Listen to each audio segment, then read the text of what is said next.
Bem, meu nome é Jorge Mariani, eu sou autor dessa ação educacional, eu sou professor de Patologia Geral da Universidade Federal do Recôncavo da Bahia e membro do Colegiado de Enfermagem do Centro de Ciências da Saúde.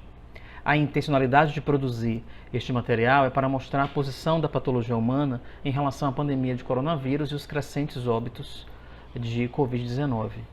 Entendendo que o coronavírus é um organismo viral de grande letalidade e de substancial capacidade de transmissibilidade, este organismo ele determina um processo patológico que é o Covid-19, que significa Coronavirus Infectious Disease, que no ano de 2019 foi descoberto, assim derivou o nome desta doença, Covid-19.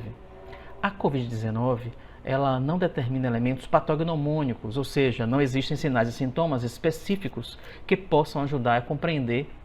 e realizar um diagnóstico com mais facilidade. Mas sabe-se que, pelos registros da própria história natural da doença, da evolução dela, que muitos pacientes determinam sinais e sintomas como a cefaleia holocraniana, que é uma cefaleia que envolve toda a cabeça, isso de caráter muito intenso, associando-se a quadros de mialgia, que é uma dor muscular, está muito também relacionado à fadiga e astenia, que é um cansaço extremo, determinando uma prostração e prejudicando bastante as atividades da vida diária deste indivíduo. Além desses sinais e sintomas, os pacientes determinam uma tosse de padrão seca e pode evoluir para uma dificuldade respiratória, mostrando um grande sinalizador da necessidade de uma procura de um serviço hospitalar. Os pacientes eles determinam clinicamente uma faringite, uma inflamação da sua orofaringe, isso pode estar associado a eventos febris. E além desses sintomas descritos, os pacientes eles podem gerar uma anosmia, que é a ausência de percepção olfativa,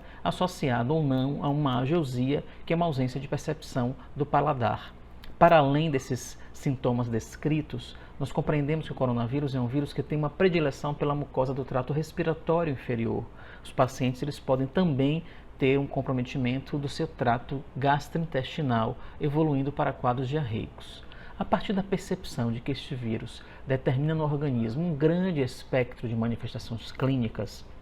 estas estão relacionadas diretamente à sua capacidade imunológica que cada indivíduo tem, para que isso determine a condição do espectro clínico que ele pode manifestar. Assim, a patologia trabalha na observação da história natural da doença. E para isso, precisamos nos atentar a alguns eventos complicadores para esses pacientes desenvolverem formas clínicas mais graves. Toda condição de doença de base, como as doenças crônicas não transmissíveis, a citar hipertensão, diabetes, obesidade, que esteja sem controle, além das doenças imunossupressoras, como a doença de Crohn, a colite ulcerativa, uma púrpura trombocitopênica idiopática, uma porfiria, são patologias que deflagram uma possibilidade de um agravamento da situação do caso desses pacientes infectados pelo coronavírus. Além destas condições, nós temos uma preocupação com os pacientes renais, com os pacientes transplantados, com os pacientes cardiopatas, com os pacientes que tenham alguma oncopatologia, pacientes que utilizam tratamento com substâncias imunossupressoras, como os pacientes imunodeprimidos secundário à infecção por HIV que tem sua carga viral não controlada. Todas essas condições, elas passam a ter um risco aumentado pelo fato deles terem uma fragilidade imunológica, o que pode determinar um espectro de doença de maior gravidade. Não excluindo os idosos, pelo fato do envelhecimento da população mundial, eles têm desgastes fisiológicos importantes e eles acumulam mais comorbidades. As perdas fisiológicas do envelhecimento são elementos marcantes para o desenvolvimento de formas graves, pois eles têm uma menor capacidade de oxigenação e já vive um fenômeno desabsortivo, estando em linhas gerais, do ponto de vista nutricional, em deficiência. Nesses momentos, nós vamos para um slide onde nós falaremos sobre o espectro de clínica e a relação imunológica para a determinação do espectro da história natural da Covid-19. Bem, a partir do momento que o indivíduo ele vai se contaminar com o coronavírus, o organismo dele vai produzir uma resposta inflamatória imune de grande exuberância. Isso vai gerar uma resposta inflamatória de natureza aguda. Essa resposta inflamatória ela vai determinar o espectro clínico que esse indivíduo ele vai desenvolver dentro da história natural da doença dele. Nós temos uma preocupação muito grande quando esses indivíduos eles já portam alguma comorbidade e essa comorbidade ela vai atrapalhar essa resposta imunológica, ela não sendo, na verdade, de efetividade para a eliminação desse coronavírus e vai gerar muita lesão tecidual. Isso vai acontecer com os pacientes que têm doenças crônicas não transmissíveis, a citar hipertensão, diabetes, obesidade, que não esteja sob controle. A gente também vai fazer menção para as doenças imunossupressivas, como a porfiria, como o lúpus eritematoso, como a trombocitopenia idiopática, como uma colite ulcerativa, como a doença de Crohn. A utilização contínua e crônica de drogas imunossupressoras vai comprometer. Todos os pacientes que têm oncopatologias em tratamento radioquimioterápico vai ter um comprometimento também, além dos pacientes HIV positivos que não têm a sua carga viral de maneira controlada.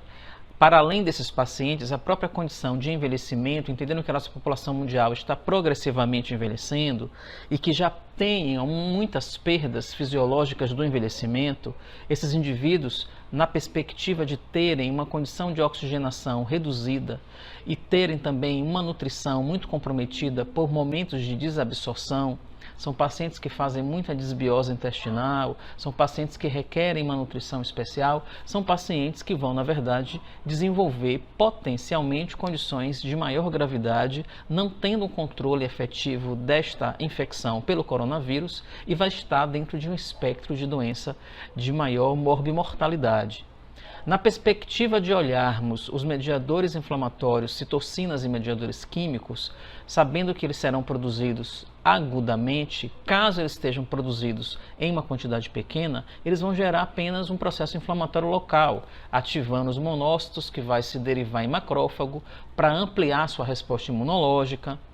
Ele vai fazer com que exista uma maior expressão de moléculas de adesão dentro do endotélio vascular e nos leucócitos, fazendo com que exista uma interação para promover uma pavimentação e transmigração, fazendo com que esses leucócitos saiam de dentro do leito vascular e vá até o sítio inflamatório.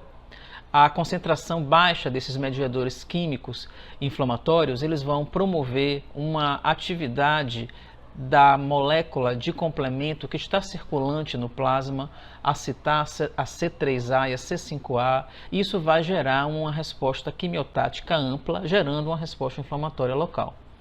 Na perspectiva desse paciente produzir mediadores químicos em concentrações moderadas, eles começam a desenvolver efeitos sistêmicos, como a febre. A febre vai ser determinada pela produção de interleucina 1, interleucina 6, interleucina 8 e fator de necrose tumoral. Essas citocinas, elas têm uma capacidade de ultrapassar a barreira hematoencefálica e vai criar uma instabilidade no sistema termorregulador que está situado no hipotálamo, fazendo com que esse indivíduo dissipe um quadro febril. Ele perde assim a sua eutermia, que seria de 36,8 a 37,2 graus Celsius, e ele começa a ter um desencadear de um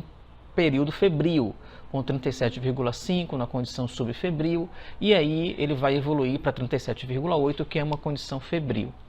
Essa condição febril, provocada por essa elevação de citocinas, está associada a um outro marcador bioquímico, que é a PCR, a proteína C reativa, interleucina 1, interleucina 6, interleucina 8 e o TNF vai passar pelo hepatócito e o hepatócito vai produzir esse marcador, o que está sinalizando que está tendo um efeito sistêmico dessa resposta que o organismo está fazendo na presença de um coronavírus. Às vezes, isso está associado a um desconforto respiratório, o que vai fazer com que dê uma sinalização para a equipe que esse paciente precisa de uma atenção ao nível hospitalar.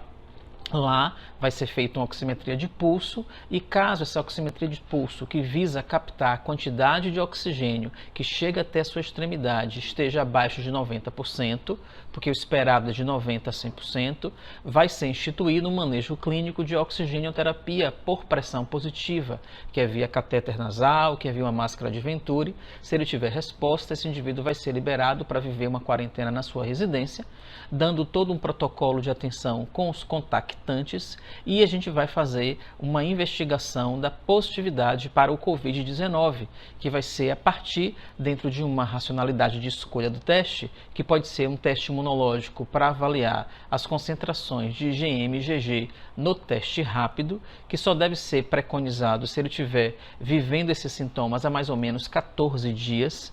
ou vai ser um teste molecular por PCR para aqueles indivíduos que tenham um período de exposição menor que os 14 dias. Em torno de 5 dias a gente já consegue fazer uma avaliação por PCR. Caso esse paciente ele não responda à oxigenoterapia e ele mantenha um quadro de clínica um pouco mais exuberante, é muito provável que ele esteja vivendo um espectro de doença onde ele vai entrar naquela condição de maior gravidade. Na condição de maior gravidade, a gente pensa que esse indivíduo ele esteja vivendo uma grande produção de mediadores inflamatórios. E quando ele vive uma grande produção de mediadores inflamatórios, ele tem efeitos sistêmicos, a citar efeitos cardiovasculares, porque ele faz uma redução de débito cardíaco. O débito cardíaco é o volume sanguíneo que é ejetado a cada sístole. Quando esse volume está menor, isso faz uma relação direta com uma resistência vascular periférica que foi reduzida e foi reduzida a força de cisalhamento. Esses eventos vasculares estão ocorrendo porque, como ele está produzindo grandes concentrações de óxido nítrico, o óxido nítrico é uma droga vasodilatadora e faz com que exista um aumento da dimensão vascular e isso reduz o fluxo sanguíneo. Reduzindo o débito cardíaco, esse indivíduo vai ter uma redução de perfusão sanguínea tanto para o coração quanto para os órgãos vitais. A gente vai olhar que vai existir uma relação cardiorrenal, porque esse indivíduo com o coração que tem uma função bomba com débito cardíaco menor, ele vai reduzir a perfusão sanguínea para o tecido renal, reduzindo assim a taxa de filtração glomerular. Esse indivíduo com a taxa de filtração glomerular reduzida não consegue fazer a excreção das suas azotemias, que são aquelas bases nitrogenadas produzidas pelo seu metabolismo. E nesse sentido, a gente entende que a gente vai precisar olhar essa função renal dele, avaliando os níveis de creatinina, de ureia, de ácido úrico, para avaliar a necessidade de instituição de um suporte dialítico para esse indivíduo.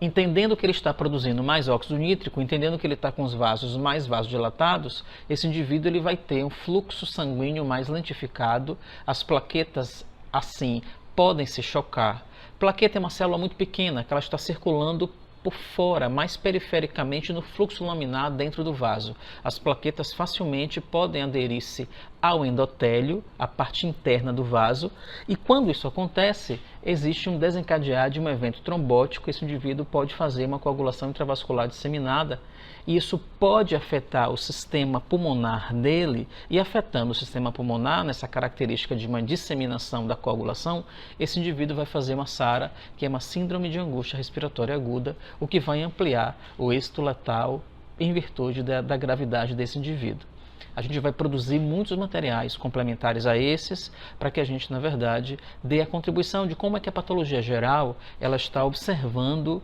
esse momento em que a gente está vivendo essa pandemia de coronavírus.